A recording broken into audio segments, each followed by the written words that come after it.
Haaland is out of the team.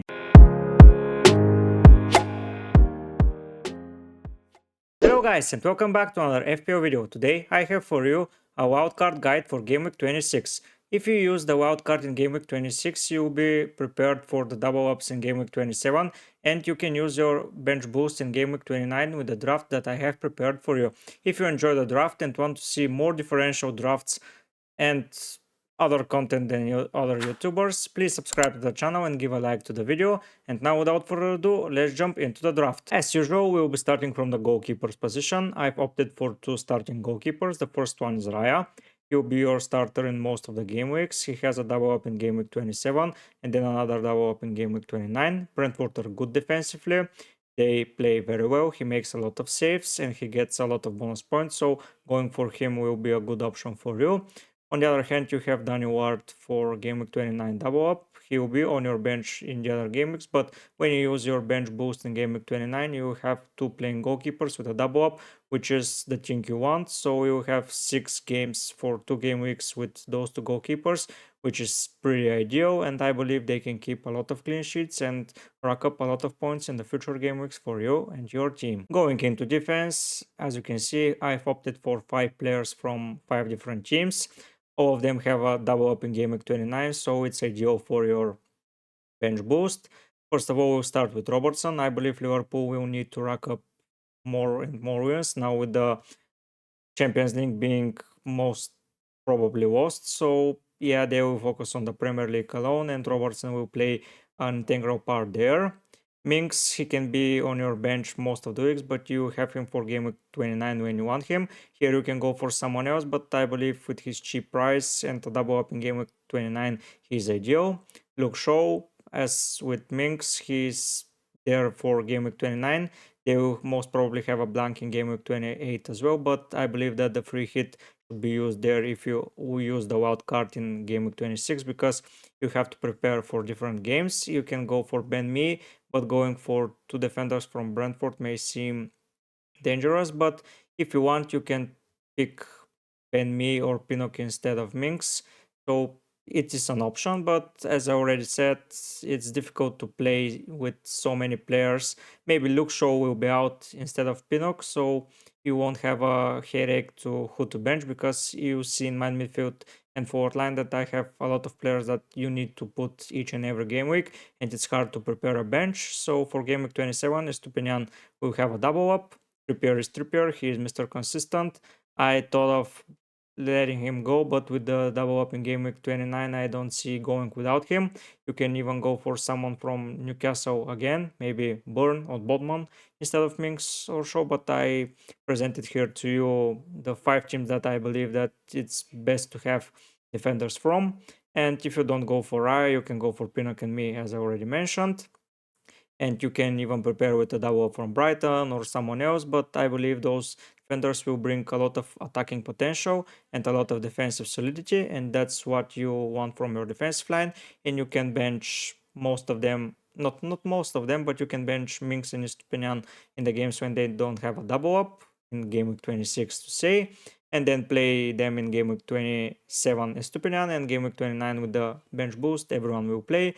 So all in all, a pretty good defensive line with 7 players that will have a double up in game week 29 and 2 players with double up in game week 27. You can even go for more if you want, but for me, game week 27 is not so highly preferred. But because if they concede a goal, you won't have points. But sometimes it's better to risk. So yeah, it's your decision here. But for now, these are the teams that I believe most in. In the midfield, as you can see, I've opted for 5 different players from 5 different teams as well. Here you have 4 double ups.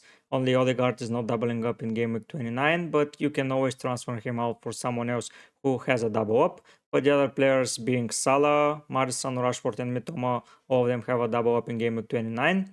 Mitoma will have a double up in game week 27, and you have 2 players from Brighton, which is ideal. You can fit Solly March if you want for Odegaard or someone else, but I believe Mitoma is enough to own because I don't see going against Arsenal or Liverpool or Manchester United for a Brighton player. Rashford is here. He should be in every team. He's as nailed as it gets and as good as it gets. Maddison is a bit of differential, but with Leicester having a double up in game week 29 and they scored a lot of goals in recent game weeks, I believe Maddison can return a lot of points. Odegaard is from the league leaders. I believe they need to keep winning, and Odegaard is an integral part. He gets a lot of bonus points. If you can get Saka here, go for him, but in my opinion, Odegaard is enough. And Salah is one of my premiums in the team. He's good. He has a double up in game week 29. He's a potential captain, even though they are against hard opposition as City and Chelsea. He's always a potential captain in those games. So these 5 midfielders will bring you a lot of points. And as you can see, I said that you need to play all of your attacking players being there because you won't want to bench Salah or Maddison or Rashford or Mitoma or Odegaard. So playing with 3 defenders, it's okay, and going for players that you won't be able to bench in some game weeks, it's hard. But yeah, focus on the defense and midfield for a double up players, and just put an Arsenal player for a little bit of flavor because Arsenal are good and you need to own players from their team. Last but not least is the forward line. As you can see, I opted for a team without Haaland. You say that I'm crazy, but hear me out. In game week 26, he has a game against Newcastle and you won't be captaining him there. In game week 27, he does not have a double, so he won't be your captain once again. In game week 28, he will most probably blank, but if not, you most probably be using your free hit, so you can return him if Manchester City in some miracle way does not go into the next phase. And in game week 29, he does not have a double up once again. Most of the zombie teams will have him as a captain, and he will have a very high effective ownership even though you're not captaining him. So going against him is my way to tackle that, because I will be wanting for him to blank because every goal will hurt me. Yeah, now every goal will hurt me more, but I will have other players that I believe that maybe a captain option in game week 26 as Harry Kane, or even if they leave the FA Cup, maybe play in game week 28, but this is a very big if. But the most important thing here is that he has 4 easy fixtures, being Wolves, Nottingham Forest, Everton, and Southampton, which is a far better schedule from Erling Haaland. He has a game against Newcastle, against Crystal Palace, a blank, and then a game against Liverpool, so not ideal. Yeah, he may destroy all of those teams, but I believe that going against him is my way to tackle not being captain in my team. I may return him for game week 30 and 31, but we'll see. It's a lot of time until then. A lot of things can happen. They may drop out of Champions League or FA Cup in the process, and I just don't want to focus so much ahead. But for the next 5 game weeks, I want to have a plan, and my plan is to go without a Haaland. Here you'll see Brennan Johnson. He is a forward that will be on your bench every game week, but he has a double up in game week 29. I know it's Nottingham Forest. If you have more money, go for Iheanacho, go for Watkins. It's even better, but I don't want to have a triple up from Leicester or Aston Villa expensive player on my bench. So Brennan Johnson is ideal bench placeholder, and he will have a double up in game week 29. And Ivan Toney, a double up in game week 27, a potential captain there, and double up in game week 29. It's a no-brainer to go without him. Yeah, he may go suspended for some time for a 90 card, but I believe that he will be instructed not to get suspended.